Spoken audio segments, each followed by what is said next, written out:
I'd like to talk to you today about whether you should start a nonprofit organization. If you're watching this video, it's probably because you are trying to help a certain group of people in a way that isn't currently being done. But before you jump in with both feet and probably bring other people with you, I want to give you some things to think about. Ask yourself, are you ready, willing, and able? And you're probably saying, well, yeah, I am. And that's why I've come to you today to watch your video. But let me break it down for you. Are you ready? Do you have a great idea? Talk to a few people, see what they think.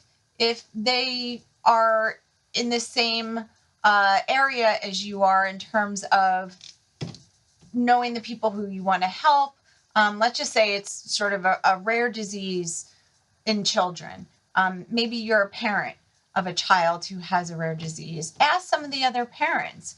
Ask around. Go online, see if there are any support groups, any discussion forums. Get some ideas about what the conversation is. Look on Facebook. There's lots of Facebook groups, and you can see what people are talking about and see if your idea fits in well with what the conversation is out there. Have you done your research? See if there's a market for this. Is there another organization that's already serving this group of people? There might be a nonprofit right down the road from you that is doing something very similar. There are over 1 million nonprofits in the United States alone. Not all of them are successful and viable over the long term. But you want to look around and see, because if there is something else out there that's already been started and established, you might want to contact them to collaborate or to share your idea with them and throw your support behind that organization. Have you done your planning? We don't think of a business plan as something that a nonprofit does. We think of it more in terms of for-profit corporations. But even though a nonprofit isn't legally a company, a business, I should say, it runs very much like a business, and there's lots of similarities. And by creating a business plan, you will get all of your ducks in a row, so to speak. You'll get all of your thoughts in order. And that if you're doing a business plan and you see that there's lots of holes, lots of unanswered questions, that'll at least give you the sense that you need to step back a few paces and rethink some of your initial ideas. The other thing I think you should be ready to do is to write a mission statement. A mission statement, you'll hear a lot about it when you're reading up about nonprofits. I'm not saying you should come up with the perfect mission statement that's going to last for your organization for the next 10 generations. It should be just a sentence that says very clearly, very simply, so that anyone can understand it, what do you do, who do you help, and how do you do it? And this is just so you can move forward with talking to other people, giving them your idea very clearly and succinctly. Are you willing? This, I think, if I have to prioritize these 3 questions, I would put are you willing really at the top. So I would ask, are you willing, ready, and able? Anyway, because a lot of effort and time is going to be called for when you start a nonprofit, more so than educational background on your part or skills, a lot of time and effort. So the first question you should ask yourself is, are you willing to spend the time it will take? It's going to take a lot of time. Enough said. Are you willing to learn and keep learning? I've been in nonprofit for over a dozen years. I went to school to get my master's degree about 5 years ago when I was not in my 20s. And I really wanted to learn. I wanted to really learn a lot more about what nonprofits are in the nonprofit world and how to run them. And I still keep learning. I ask people for their opinions on lots of things, for their expertise. There are people out there who know a lot more than I do, and I am always not only willing to learn, but I'm excited to learn. And that should be a good quality that you should have for starting your nonprofit. Are you willing to ask for help? If you're not willing to ask people for help, or if you don't have someone who's right beside you in this venture willing to ask people for help, I would say that's a big red flag. You need to be willing to reach out to people and ask them to give you their time, but also their professional advice and their money. So it's something that you need to think about whether you'll be comfortable doing that. Are you willing to put your own skin in the game?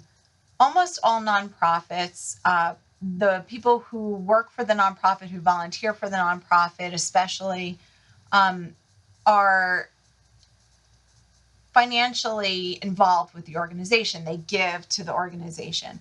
I would not think that as a founder of a nonprofit that you would feel comfortable asking anybody else to literally buy into your concept without you having a financial investment.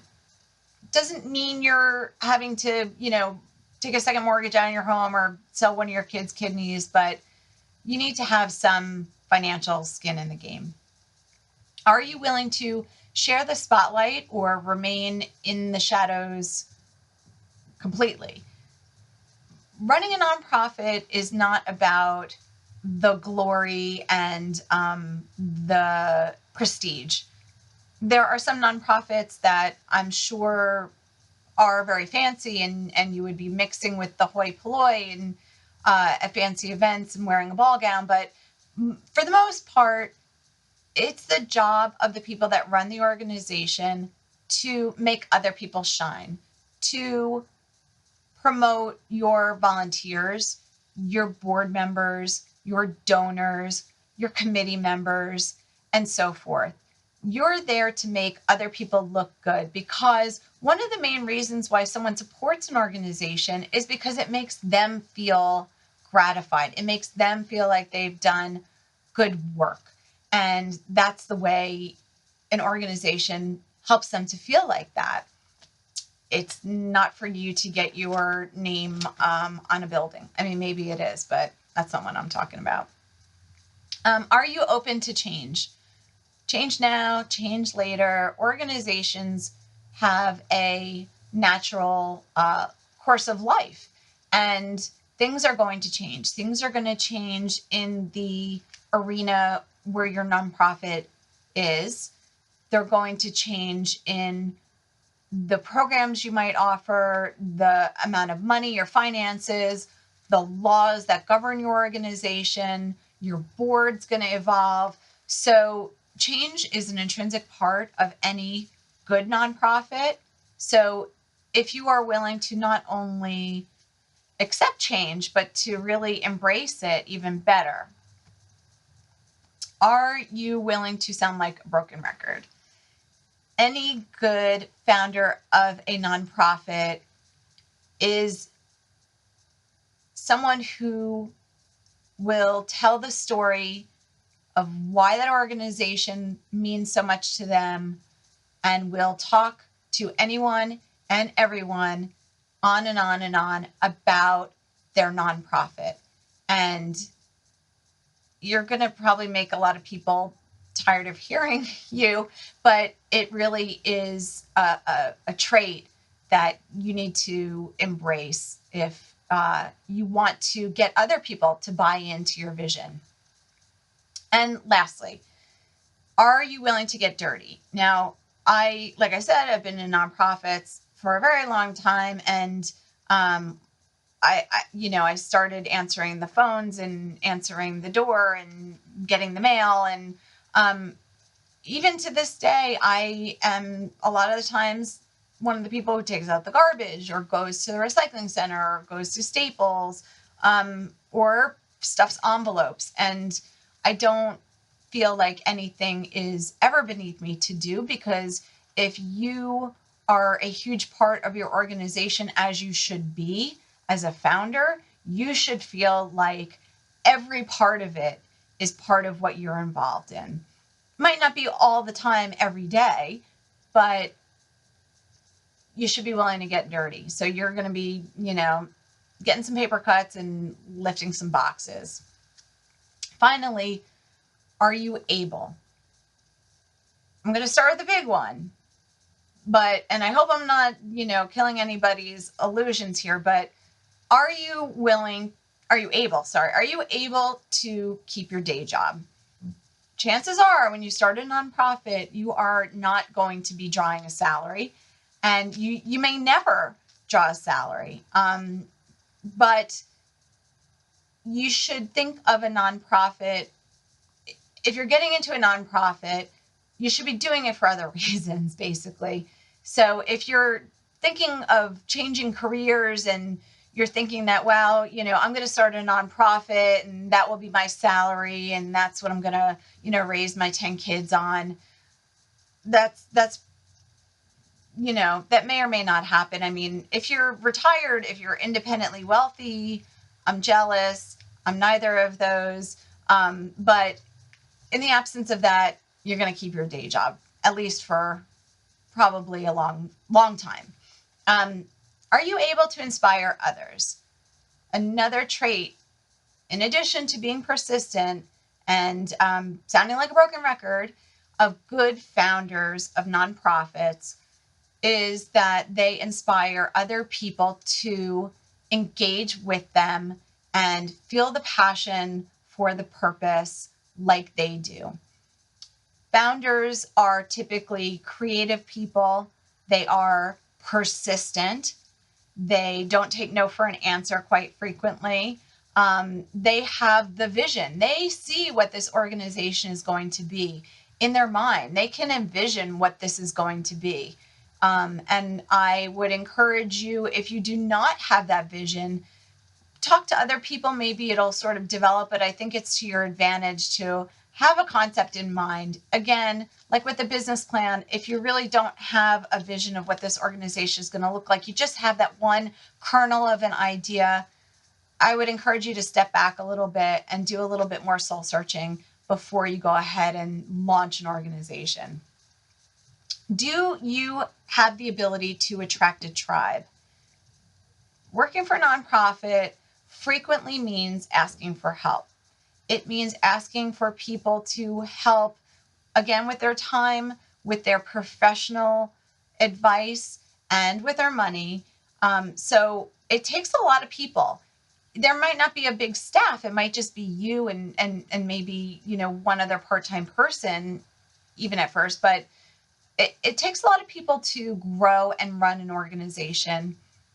Lots of volunteers over time, board members, donors, people who you can barter with, people who will lend you a hand, people who will be mentors to you, which I'll talk about in another video.